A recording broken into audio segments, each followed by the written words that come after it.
But more tangibly, the first thing I think needs to happen is they need to build a new city. And if you look into the Venus Project, this is one of the things they've advocated, to show people what could be if they wanted it to be. So you have everything self-sustaining. You have everything made out of the most prime materials.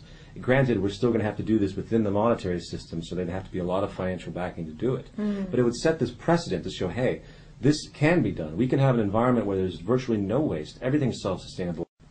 So essentially we have to create an example to show the world what can be done, because most people have no idea what's really technically feasible. And the technology we have today is, technology is really our divinity, so to speak. It's what we have, it's what we create to make our lives easier.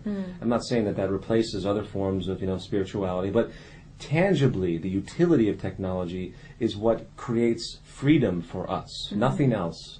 And there's nothing else that I can think of. Money and capitalism, they're tools to get through to make people a little bit more free, but at the cost of subservience and this vast type of class-based division. Everyone who's wealthy does it at the cost of somebody else. Very simply, there's a balance to it, and there's many reasons for that. We need to eliminate that and get an environment designed where people actually live together and they begin to establish a different train of thought, a different consciousness, where we'll get to a point where people will, first of all, technology will be so advanced that there'll be no monotonous jobs. No one's behind a cash register. Well, there's no money, so there's no reason for that anyway. There would only be technical issues that would have to be dealt with. You maintain the environment, and eventually people would do that because they want to contribute. They understand what their role is. Not that they want reward from it, not that they want to take. They want to give because they realize that giving is what the system is. And it's much more natural to the human condition, I think, than just taking. And they realize something more important. In this system, it's very primitive because the survival is associated with taking and advantage and getting a job and keeping it and manipulating the environment for your self-interest. That is only beneficial to a certain degree, and that's what we've seen because of the homelessness, because of the wars, because of the poverty, because of the disease epidemics that don't get any treatment, the death of millions of people in Africa that no one cares about.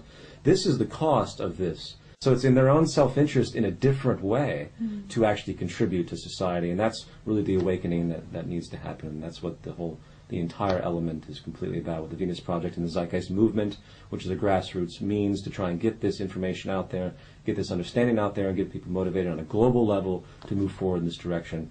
If this could happen and we could all work together for a project such as like the Venus Project, but I think unfortunately the people who are in control at the top have got such ingrained in, they have such power. Sure. And every day you're seeing them take more power. Well, in the short time we still have to do the general activism. Yeah. We still have to combat these things on a fundamental level, and a traditional level, traditional protest level, traditional activism level. But I think over time, the power elite is only as powerful as the people that support their system, which is why I advocate at the end of the new film to start boycotting different attributes of the system. For instance, if no one ever joined the military ever again, universally, there'd be no war.